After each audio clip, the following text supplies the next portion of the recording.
একটা সময় ছিল কোথাও যাওয়ার আগে কিছুই খেতে চাইতাম না, উল্টা যে খাওয়ার কথা বলতো তাকে ঝাড়ি মারতাম। আর এখন কিন্তু আমি কিছু রান্না করে খেয়ে দিয়ে এরপরে যাই, যদিও অত একটা বেশি খেতে পারি না, আর খালি পেটে বের হতে আমার নিজের কাছেও ভালো লাগে না।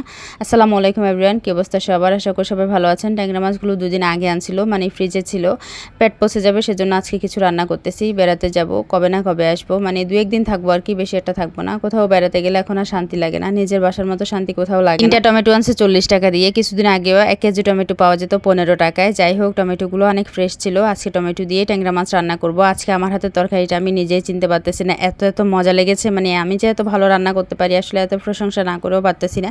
এখানে মশলাটা আমি কষিয়েছি, এরপরে টমেটো দিয়ে দেবো। আর টমেটো কিন্তু টাটকা থাকলে যে কোনো তরকারি ভালো লাগে, ফ্রোজেন করা টমেটো যতই আমরা বলি খেতে কিন্তু অত একটা ভালো লাগে না। বাচ্চাদের কান্নাকাটির জন্য আজকে আমাকে বেড়াতে যেতেই হচ্ছে। গতকালকে ওদের ফুফু আসছিল, মানে আমার দেবর দেশের বাইরে চলে যাবে সেজন্য আর কি। তো তারিফ ওনাকে সারা রাত পাহারা দিছে, ওনার সাথে যাওয়ার জন্য পাগল হয়ে গেছে। আর তাসকিনেরও পরীক্ষা শেষ হয়েছে গতকালকে, তো একদিনের জন্য যাচ্ছি। আর এখানে হচ্ছে আমি এখন ঝোলের পানি দিয়ে দেবো, ধনেপাতা দিলে আরও একটু মজা হতো, কিন্তু আজকের তরকারিটা আমার মুখে লেগে থাকবে সারা জীবন।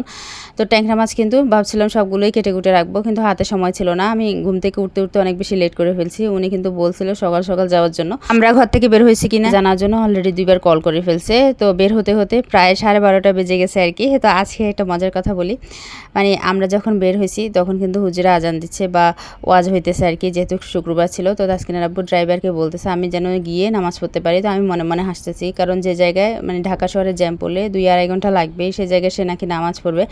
যাই হোক, আল্লাহ মনে কবুল করে ফেলছে। মানে হুজুর ওয়াজ করতে করতেই আমরা কিন্তু বাসায় পৌঁছে গেছি, মনে হয় আধা ঘন্টাও লাগেনি।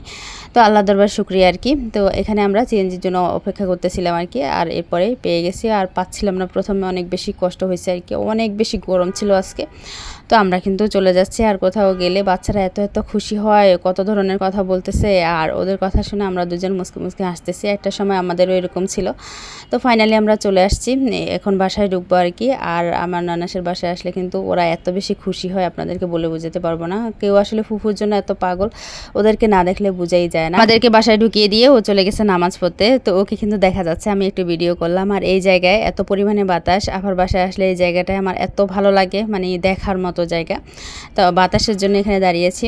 তো একটু পরে আমরা খাবার দাবার খাবো। আর এটা কিন্তু বিকেলবেলা একটু বের হয়েছে। এখানে আসার পরে তো আরো বেশি গরম লাগতেছে, এত পরিমাণে মানুষ, সবাই যার যেমন খাচ্ছে, আর এত ধোঁয়া। আর আমি শুধু তাসকিন তারিফের তামাশা দেখতেছি, মানে ওদের ফুফুকে এত বেশি জ্বালাচ্ছে, আর উনি একা হাতে ওদের দুজনকে হ্যান্ডেল করতেছে। আমাকে কিন্তু এক পাশে দাঁড় করিয়ে রেখেছে, আমি এক পাশে দাঁড়িয়ে ওদের 3জনের তামাশা দেখতেছি। মানে তাসকিন একবার বলে এটা নিবে, একবার বলে ওইটা নিবে, আর তারিফ কিন্তু একটা খেলনার পিছনে ছুটতেছে, মানে ওর ফুফুকে বারবার বলতেছে এটা কিনে দেওয়ার জন্য। আর যখন কিনে দিচ্ছে না, মারপিট শুরু করে দিয়েছে। তো যার কাছে যার আবদার আর কি, এই তো খেলনাটা অবশেষে কিনে এরপরে বাসায় আসছে আর কি। তো আফাকে আসলে কিছু বললেও শুনে না, বাচ্চারা ওনার কাছে এত বায়না ধরে। আজকে ভিডিওটি আর বড় করতেছি না, যে যেখানে থাকবেন ভালো থাকবেন, সুস্থ থাকবেন, আমাদের জন্য দোয়া করবেন। দেখাবো অন্য কোনো দিন নতুন একটি ব্লগে। Thanks for watching. আল্লাহ হাফেজ, আসসালামু আলাইকুম।